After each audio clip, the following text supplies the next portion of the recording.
Rabbi syrah li sadri wa yassir li amri wahlul 'uqdatam min lisani yafqahu qawli.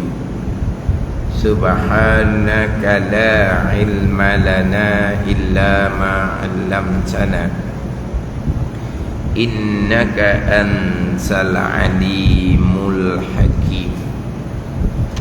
Wala haula wala quwwata illa billahil aliyyil azim.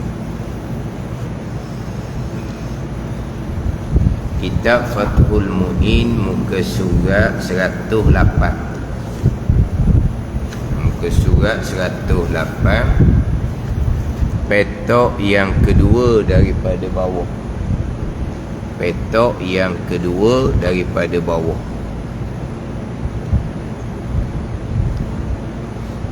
Qala al-muallifu rahimahullahu ta'ala wa nafa'ana bi'ulumihi amin. Wa illa fi nafli safarin mubahin. Wa illa tu ataf pada kata illa fil ajizi, illa fi haqqil ajizi anhu wa fi salati syiddati khaufin. Wa illa fi nafli safarin mubahin liqasidi mahallin muayyanin fayajuzu, atau tafriq pada illa, fayajuzu an-naflu rakiban wa masyian fihi walau qasiran. Dia terjemah dianya harus menghadap kiblah itu. Terjemah gitu.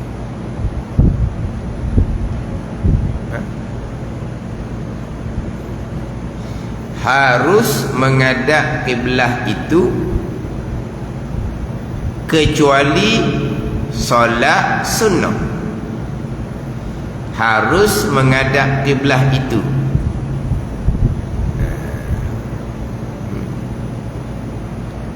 Harus menghadap kiblah. Dia syarat sesembahyang adalah menghadap ain kiblah, yang mana dalam sembahyang kita wajib menghadap kiblah, melainkan kecuali solat sunnah, solat sunat. Situ. Jadi dia mari harus menghadap kiblah. Harus ni bukan haruf itu, bukan.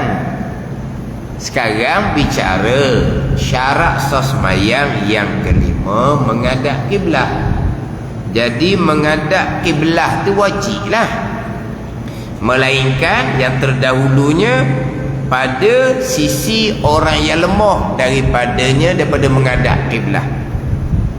Lemah daripada menghadap kiblah ni, tengoklah sama ada dia kena ikat, ataupun lemah daripada menghadap kiblah ni dia sedar pagi tak boleh nak gerak. Sedar pagi krem, apa panggil dah? Krem apa? Tak boleh nak gerak. Tapi akal boleh, nak gerak tak boleh. Tidur seorang diri.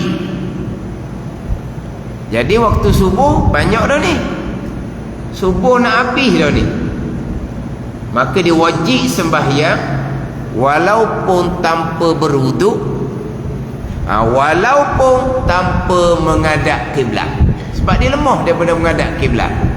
Jadi wajib menghadap kiblat, melainkan pada sisi orang yang lemah, dan juga pada sembahyang syiddatul khauf, sembahyang ketika bersangatan takut,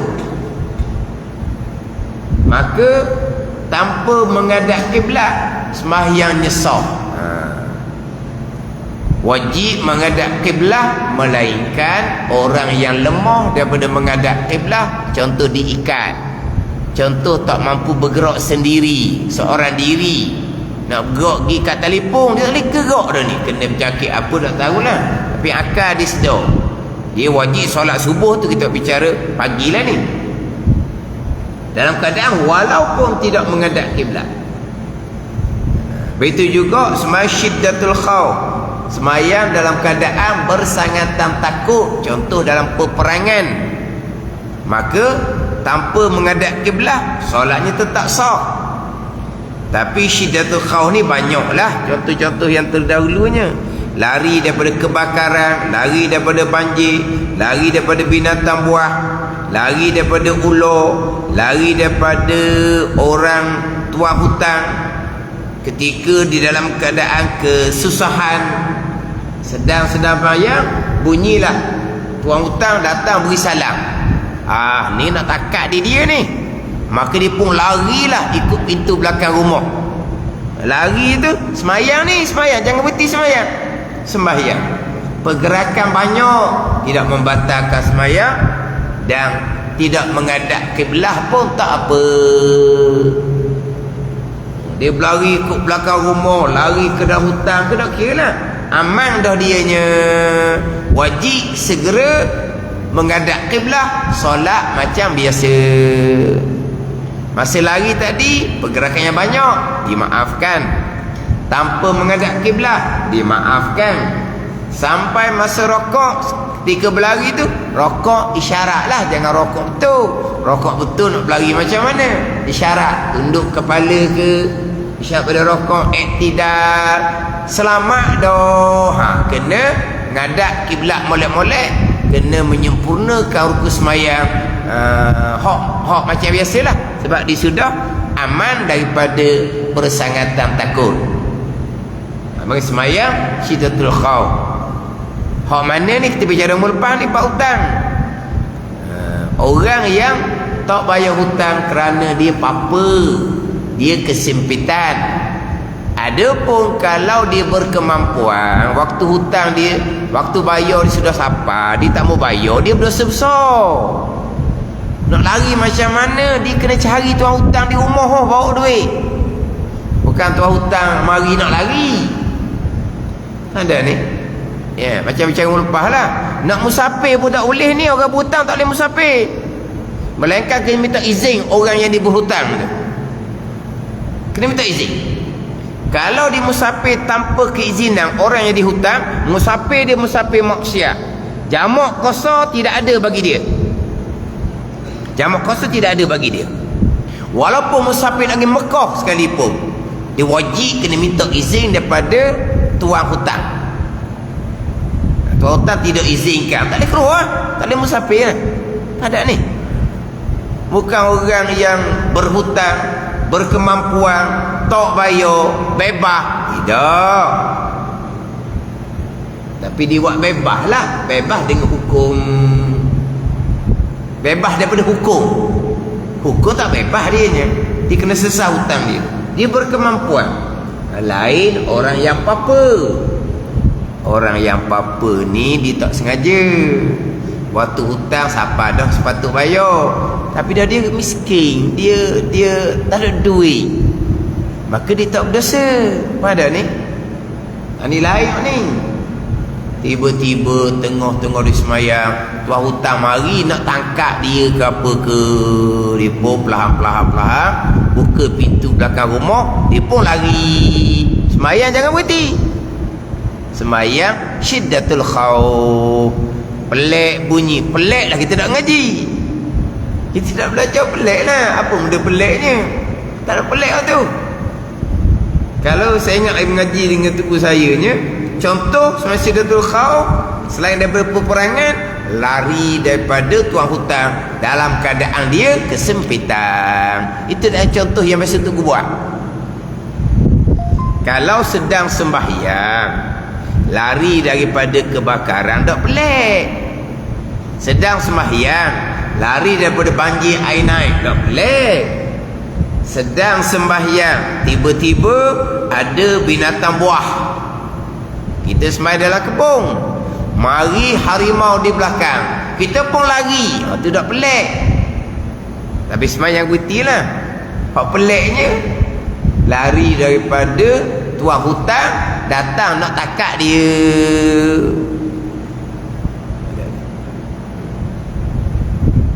Orang yang berhutang, yang kesempitan, dia kalau jumpa dengan tuan hutang akan wak nanya dia. Tuan hutang akan belebel ke dia. Tuan hutang akan memalukan dia. Dia kesempitan. Jumpa di masjid, ni muka hutang tak bayar. Masjid mari, hutang tak bayar. Dia kesempitan, dia tak ada duit. Tuan hutang akan permalukan dia. Wak nanya ke dia, gugur fardu ain sembahyang Jumaat. Gugur fardu ain sembahyang Jumaat. Sembahyang Jumaat ni sembahyang Jumaat.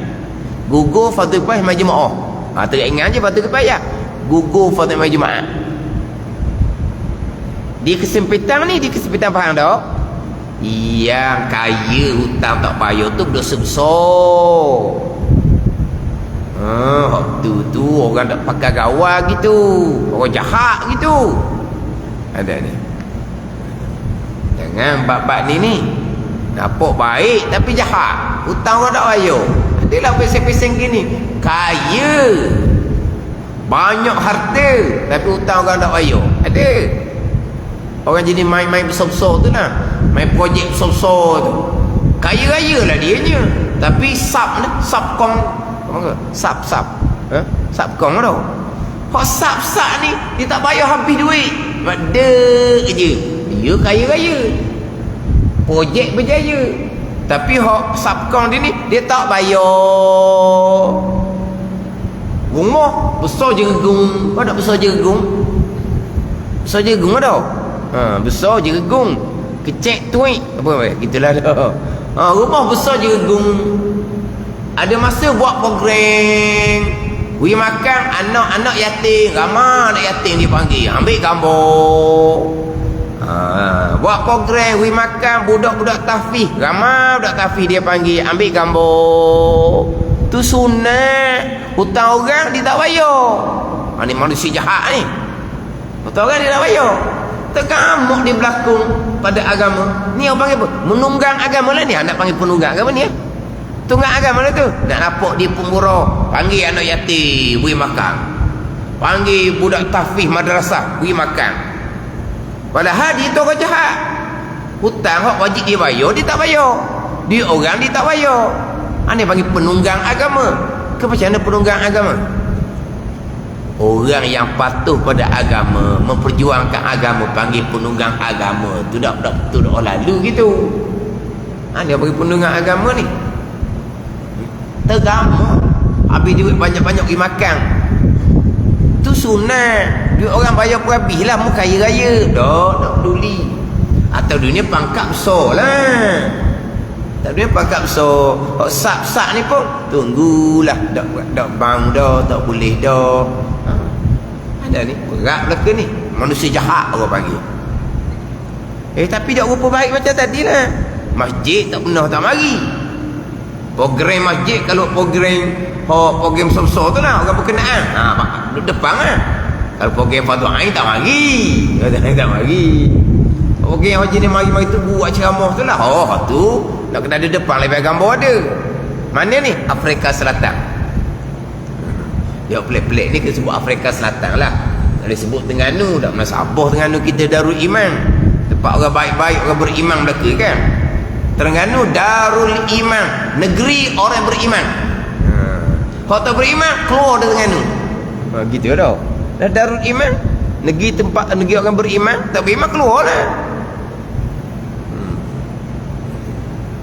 Dah. Bak hutang jangan. Hukum agama tu besar tu. Tapi dia kesempitan dia apa-apa. Tuan hutang mari dia setengah semayang, dia boleh lari semayang syiddatul khauf, semayang tak putih. Ada biasa tu saya contoh. Syiddatul khauf kerana peperangan itu contoh biasa. Contoh pelik tadi lah. Lari daripada pemiutang, dia panggil tuan hutang yang datang nak cari dia sebab dia tak bayar hutang, masa sudah sampai tapi dia kesempitan. Kena faham tu? Dia kesempitan, dia tak ada duit. dia orang berhutang ni tak semestinya ada duit, ada harta mana-mana pun jual lah, payah hutang orang, biar hidup kita bebas. Yang duduk dekat dengan hutang orang, duit tak ada, tanah ada, tanah air ada, jual lah. Biar susah orang. Jadi wajib menghadap kiblat melainkan bagi orang yang lemah, sembahyang syahadatul khauf, dan juga kecuali solat sunnah wa illa fi nafli. Solat sunnah yang dilakukan di tengah perjalanan mubah, safarin mubahin, safar perjalanan yang mubah, perjalanan yang harus pada syarak, bukan perjalanan yang maksiat. Mana di antara perjalanan maksiat? Orang yang musafir, hutang orang tak bayar, dia berkemampuan, dia musafir tanpa izin tuan hutang yang dia tak bayar tu, musafir dia maksiat. Nak sembahyang sunat tanpa menghadap kiblat tak boleh, nak jamak qasar pun tak boleh.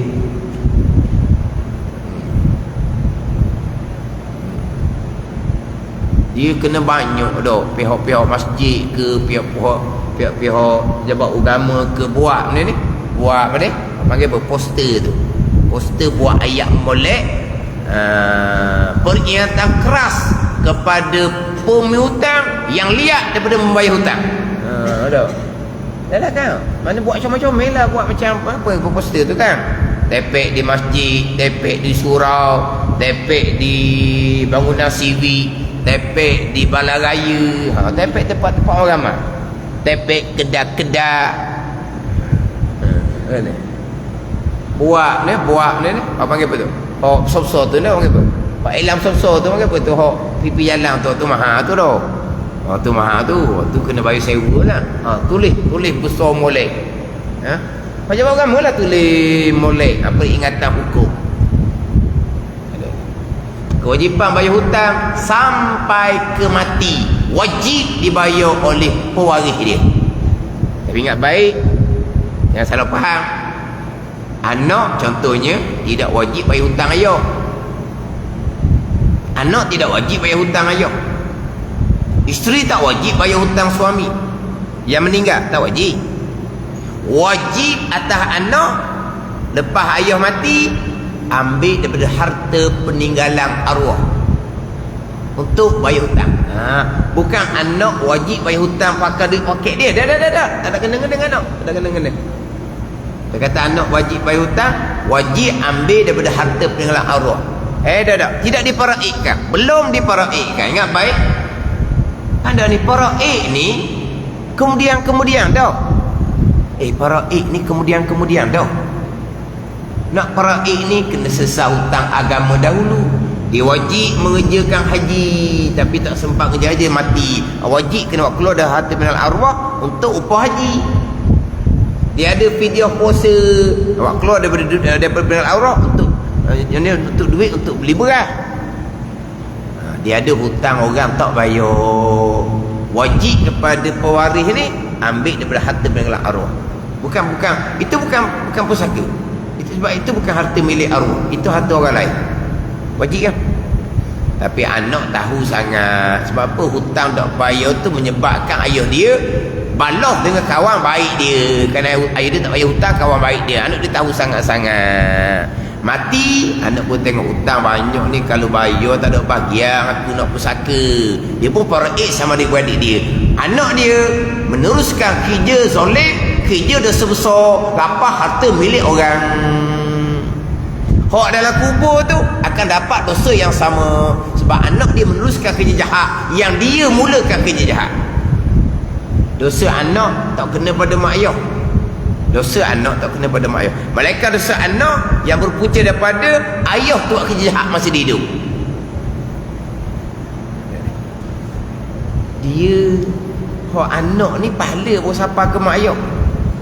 Anak ni pahala automatik sampai ke mak ayah. Dosa tidak. Melainkan dosa yang berpunca daripada mak ayah tu yang memulai kerja jahat. Sebab hutang tu sepatut dia bayar masa dia hidup.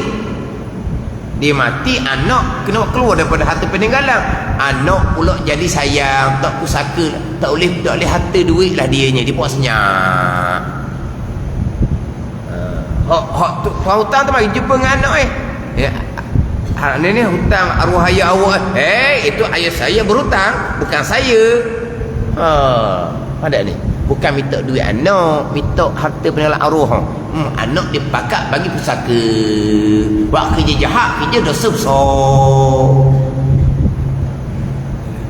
Tu kata molek buat tulis mana-mana biar sedar. Jawab kerja jahat. Tadi lagi jahat. Hutang orang tak bayar, pergi makan anak yatim. Hutang orang tak bayar, pergi makan budak-budak madrasah, budak-budak hafal Quran. Nak baiknya, tu sunat. Wajib hutang orang tak bayar. Duduk masjid 5 waktu. Ada nyakit gini. Jangan. Habis kita. Siapa ke babik anak kita pula kemudian.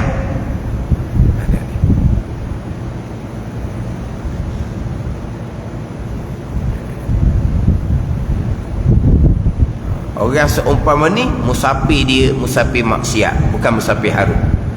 Ni nak semai sunat ni tanpa ngadakan tak boleh lah. Nak jamak qasar pun tak boleh. Kecuali solat sunnah yang dilakukan di tengah perjalanan mubah, perjalanan yang harus, yang bukan maksiat. Bagi orang yang menuju satu tempat yang tertentu, dia musafir ni ada tempat tuju. Bukan musafir orang hanyut dia panggil. Bukan musafir orang hanyut. Mana musafir orang hanyut ni? Musafir orang yang tak ada hala tuju. Musafir orang yang tak ada hala tuju. Mana? Musafir orang yang tidak ada hala tuju. Ada ni. Nak pergi ke mana tu? Tak tahu ikut kaki ikut steering kereta tak ada alat tuju tu orang panggil. Sebab ada orang dia serabut, punya serabut, dia pun cara dia nak hilang serabut, dia pun ambil kereta dia pun berjalan. Nak ke mana tak tahu. Tak tahu. Naik highway dah ni, tak tahulah nak pergi Kuantan ke, nak Kuala Lumpur ke, tak tahu nak pergi. Serabut nak lari daripada rumah, serabut perut kata. Dia pun naik kenderaan jauh ni sampai Kuantan dah. Itu musafir yang orang yang hanyut, orang tak ada hala tuju. Musafir itu tak berdosa. Tapi nak jamak qasar tak boleh. Nak semai sunat atas kenderaan tanpa menghadap kiblat pun tak boleh. Hanyut tak boleh tuju.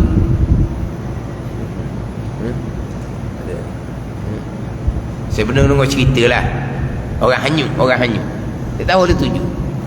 Orang perempuan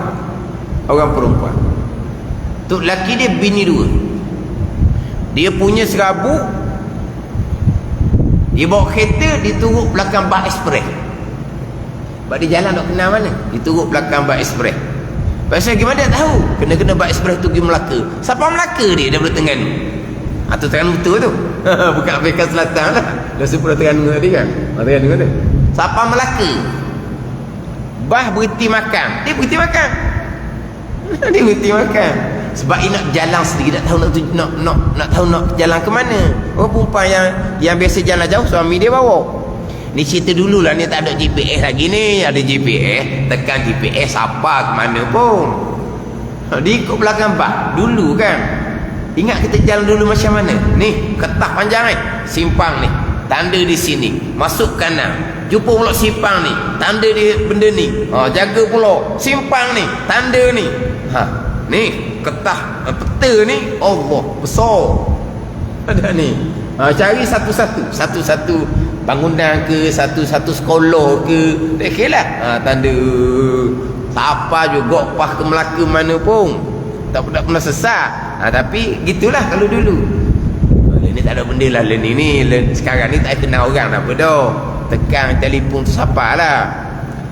Buat kata telefon tu dunia jam, internet tak jadi, tak balik lah jawapan dia. Tak balik lah, sungguh roh. Kalau di KL tu berkali sesak habis orang KL. Dah KL pun di jalan ikut GPS juga. Ni Jadi ni dia jalan, dia ikut je bah. Jauh sampai ke Melaka. Boleh tak jamak qasar? Tak boleh, dia tidak ada lah tuju. Dia boleh tak nak semai sunat atas kenderaan ataupun kenderaan? Tak boleh. Dia kena ada tempat tuju. Di tengah perjalanan mubah yang harus bagi orang yang menuju ke suatu tempat yang tertentu. Lagi ke mana? Di tengah perjalanan ia boleh melakukan solat sunnah sambil berkenderaan ataupun berjalan kaki sekalipun tidak begitu jauh jarak perjalanannya.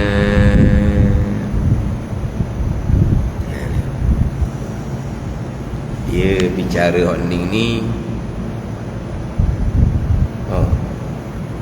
surat sebelah tu, surat 109 tu bicara sepenuhnya.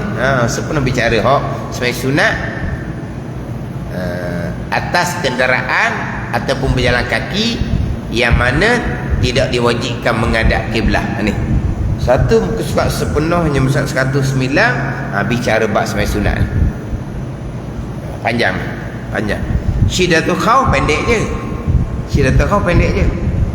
Ni dua penggang ni pula memang hak bicara berkaitan dengan semai sunat atas kenderaan. Dia kena faham boleh atas kenderaan tidak boleh sembahyang fardu, tidak boleh. Atas kenderaan tidak boleh sembahyang fardu. Melainkan yang kita bincang minggu lepasnya sembahyang syiddatul khauf. Boleh sembahyang atas kenderaan. Saya contoh minggu lepasnya naik air banjir, dia sedang sembahyang, teruskan sembahyang, dia pun naik hailat dia, air naik dah tapi hailat boleh redah lagi air, dia pun redah dengan hailat dia tengah sembahyang ni, tengah sembahyang fardu ni, fardu atas kenderaan, sampailah dia sampai tempat selamat, dia pun turun kembali ke bawah sambung sembahyang macam biasa. Tu sembahyang atas kenderaan. Ataupun kenderaan yang tak boleh keluar macam kapal terbang, macam kapal laut, baru boleh sembahyang atas kenderaan, tak fardu. Sembahyang atas kenderaan adalah sembahyang sunat sahaja, bukan sembahyang fardu. Tidak ada sembahyang fardu atas kenderaan. Ingat baik. Kita jam ni tak boleh gerak dah ni. Jam tak boleh gerak kenderaan ni. Tak ada dah. Turun ke bawah. Dia boleh semaitan kenderaan, boleh. Tapi kenderaan yang mana dia boleh menyempurnakan rukun sembahyang, dia boleh menghadap kiblat, boleh semaitan kenderaan. Lepas tu kalau kita tengok dalam gambar-gambar orang Arab, dia sembahyang atas belakang umpama kereta hailat, dia sembahyang belakang. Ada sembahyang atas bumbung, tak apalah, kenderaan tidak bergerak. Dia boleh berdiri macam biasa, rokok macam biasa, sujud macam biasa, menghadap kiblat macam biasa. Ni baru boleh atas kenderaan. Nak sembahyang duduk atas kenderaan dalam gitu, tak boleh. Tak boleh. Sembahyang atas kenderaan hanyalah sembahyang sunat sahaja. Sembahyang sunat saja atas kenderaan.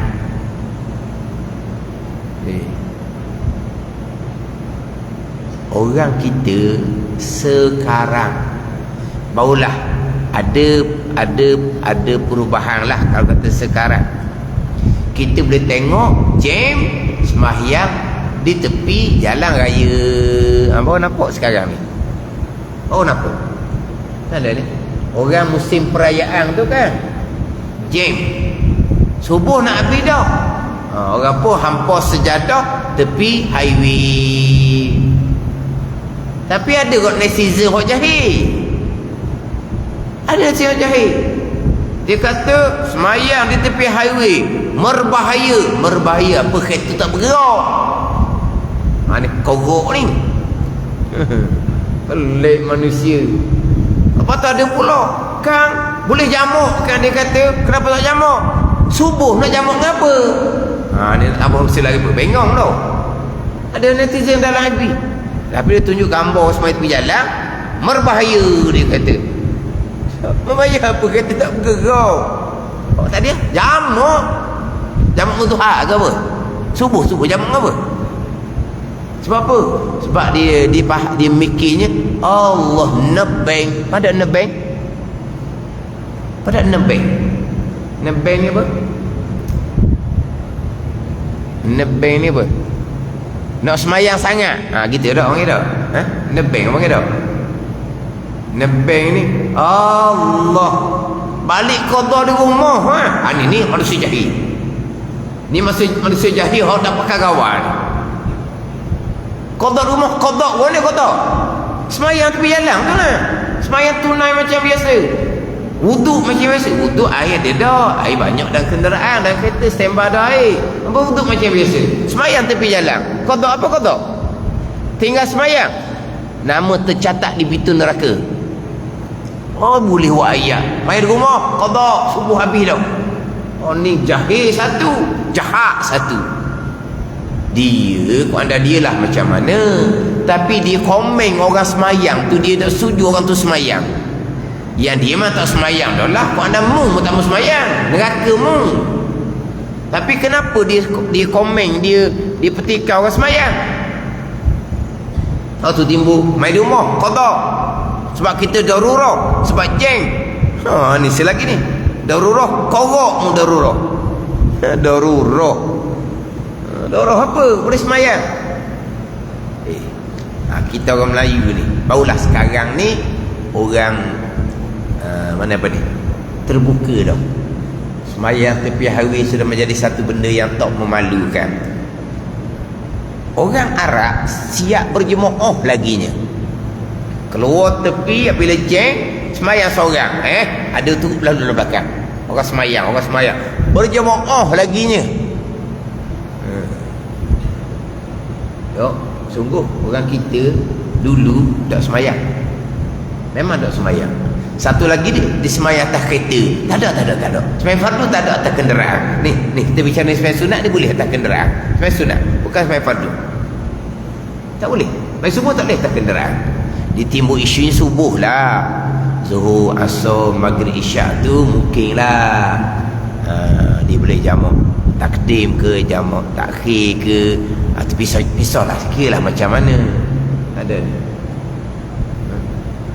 Yelah kadang-kadang kalau berhenti RNR pun belum tentu boleh sembahyang dalam surau. Dalam surau tu orang penuh. Kalau sembahyang dalam surau tu pula sudah sembahyang diwirik pula. Ni satu hal ni.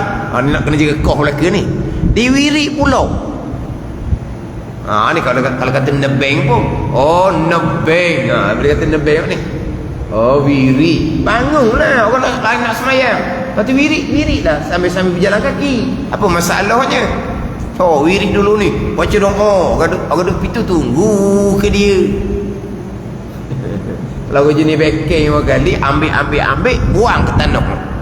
Orang ramai belakang cuba tengok orang belakang ni. Berjujuk orang nak semayang. Orang ramai ni.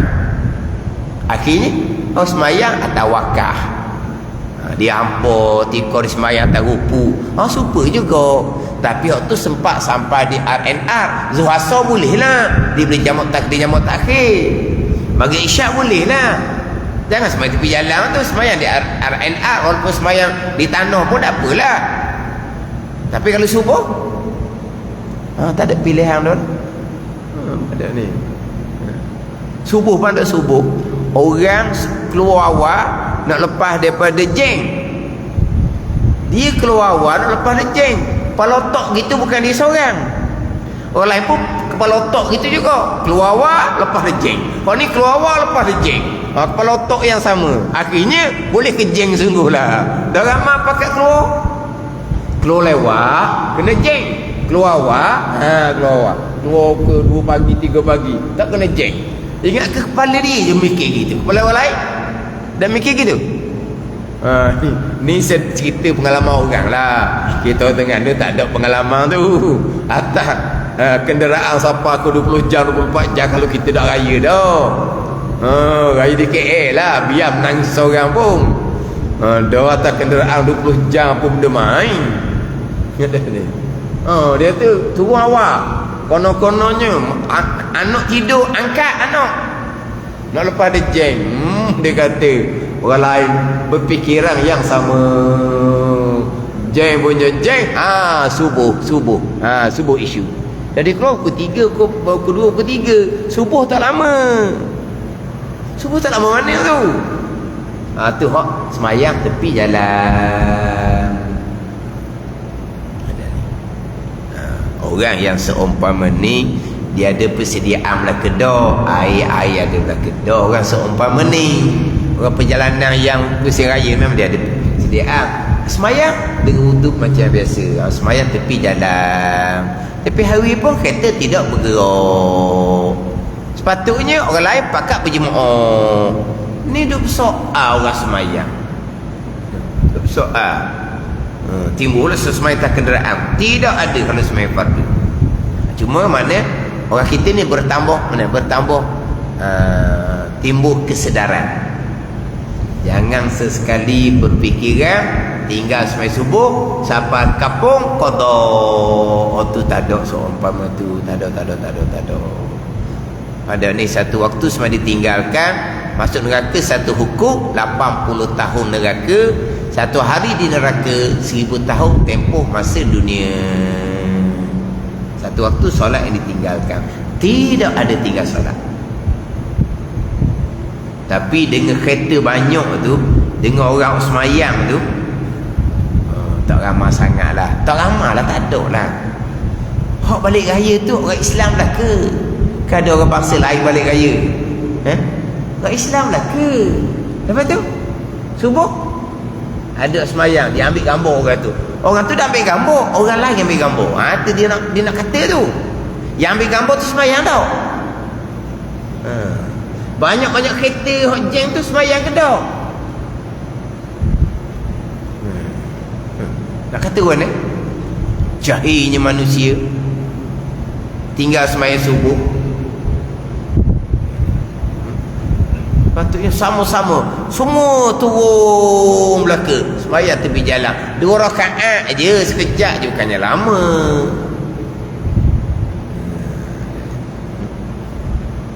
Itu saya tengok dalam ada YouTube tu, orang Arab boleh berjamaah sesama dia tepi jalan. Ya, semayang atas bumbung pun ada. Atas bumbung pun ada. Kalau macam hailat tu, mudah sangat nak semayang, menghadap kiblat betul-betul, berdiri macam biasa, rokok sujud macam biasa, kenderaan tak bergerak lah. Baik, ini semayang fardu. Dan memang ada orang jauh gitu. Dia kata kalau jeng semayang atas kenderaan walaupun semayang fardu, dah. Kita akan bicara semayang atas kenderaan adalah sembahyang sunat. Sembahyang sunat, semayang atas kenderaan. Sembahyang sunat mana ni? Sembahyang sunat mana-mana sekalipun, sunat tarawih ke, sunat witir kalau bulan Ramadan. Dia nak balik kampung bulan Ramadan. Ni malam tu, bukan malam raya lah. Malam raya tak ada dalam tarawihnya. Malam sebelum malam raya, dia balik awal sedikit. Dah tarawih, semua tak kereta lah main tarawih. Main witir, main tak kereta, main witir. Sama juga kita nak pergi ke masjid, kita semayang qabliyah atas kenderaan. Kita balik daripada masjid, kita semayang ba'diyah atas kenderaan. Macam mana? Cara yang akan cerita nanti. Kita lewat ni, semayang qabliyah atas kenderaan. Habis semayang fardu, kita balik cepat, kita semayang ba'diyah atas kenderaan. Sembahyang sunat. Sunat dalam perjalanan yang harus. Tapi perjalanan ni sekalipun tidak begitu jauh jarak perjalanan, tak syarat jauh, ada cerita di bawah. Tak syarat jauh, ada cerita di bawah. Kita ambil sepenggang di bawah tu. Na'am yushtaratu an yakuna maqsiduhu ala masafatin la yas'un nida'a min baladi bisyurutihi al-muqarrarati fil jum'ati. Memang ini na'am disyaratkan agar tempat yang dituju tu tidak kurang daripada sejauh jarak di mana sudah tidak terdengar lagi panggilan azan dari kampungnya, dengan syarat-syarat panggilan dalam solat Jumaat. Dia musafir jamak qasar, musafir yang panjang. Musafir yang panjang, dua marhalah kita maklum.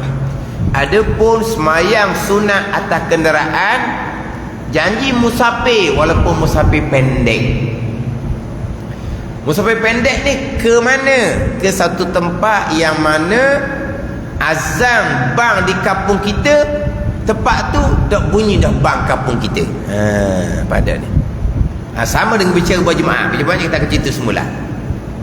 Berjemaah kita akan cerita balik dalam minggu depan tak sedang tu. Dia gini. Kita sekarang ni nak pergi satu tempat yang syaratnya keluar kampung kita. Bukan keluar kampung saja. Di tempat yang mana kalau kampung kita azan, tempat tu tak dengar dah. Mana ni? Azan bang mana ni? Bang pakai speaker. Dah. Bang suara asar. Bang suara asar. Mana kalau bang di tepi kampung kita tu, tempat tu tak dengar bang kita tu. Bang suara asar. Faham dah ni? Keluar kampung, padahal keluar kampung betul. Jamak qasar boleh dah. Kalau jarak tu dua marhalah. Adapun sebagai sunat atas kenderaan, keluar kampung tuju ke tempat yang azan tak dengar. Sekarang ni kalau orang musafir keluar kampung boleh jamak qasar kerana tempat tuju dua marhalah. Sebagai sunat atas kenderaan, keluar kampung tempat tuju tu 1 kilometer dah daripada kampung kita. Tempat tuju tu keluar kampung je boleh semayang sunat atas kenderaan. Maknanya apa? Maknanya dalam kampung kita 1 kilometer lah kalau kita kata kau. Ambil cermak lah tu. Sebab azan suara asar dengan tak ada bising macam sekarang. Sekarang ni bising kenderaan pun semua tak kira tu. Bising dengan meseng dengan apa kan. Dah kira azan suara biasa, suasana yang hening, yang bukan bising dengan kenderaan. Kalau bising kenderaan tak dengar dah lah. Mana kalau dia azan di hujung kampung dia tu 1 kilometer tak dengar dah. 1 kilometer dia nak tuju tempat tu. Ada ni. Contohnya dia keluar kampung nak pergi semayang masjid. Masjid tu kampung lain, lebih daripada jarak tadi lah. Dia pun semayang qabliyah atas kenderaan.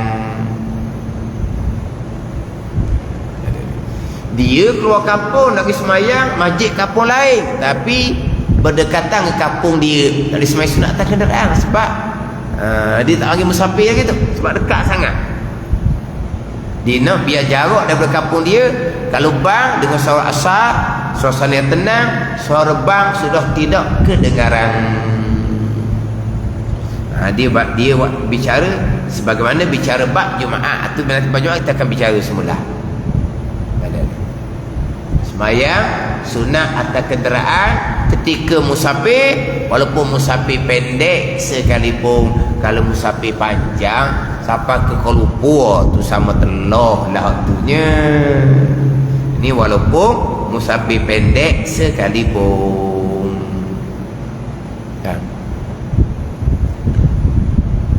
Semayang qabliyah boleh, semayang ba'diyah boleh, semayang tarawih boleh, semayang witir boleh. Boleh belakang. Semayang sunat, bukan semayang fardu. Musafir mana? Musafir yang harus. Musafir harus lah kita nak pergi semayang di masjid jauh sikit daripada kampung kita. Qabliyah semata kenderaan. Musafir mana? Musafir balik raya. Itu musafir yang harus lah kau panggil. Musafir maksiat mana? Tadi musafir pemiutang yang pemiutang pula. Orang yang berhutang yang tak bayar, dia berkemampuan. Itu musafir maksiat. Musafir nak pergi berjudi minum arak, itu musafir maksiat. Jamak qasar pun tak boleh, walaupun musafir panjang sekalipun. Semayang sunat atas kenderaan pun tak boleh. Wa kharaja bil mubahi safarul maksiyati. Wallahu a'lam. Bismillahirrahmanirrahim. Alhamdulillahirabbil alamin. Wassalatu wassalamu ala sayyidil mursalin wa ala alihi wa sahbihi ajma'in. Allahumma ftah alaina futuhal arifin. Allahumma allimna ilma akadamin wa fahimna famas sabiqin warzuqna ruqat talibin. Allahumma zidna ilman wa alhiqna bis salihin. Wa sallallahu ala sayyidina Muhammadin wa ala alihi wa sahbihi wa sallam. Walhamdulillahi rabbil alamin.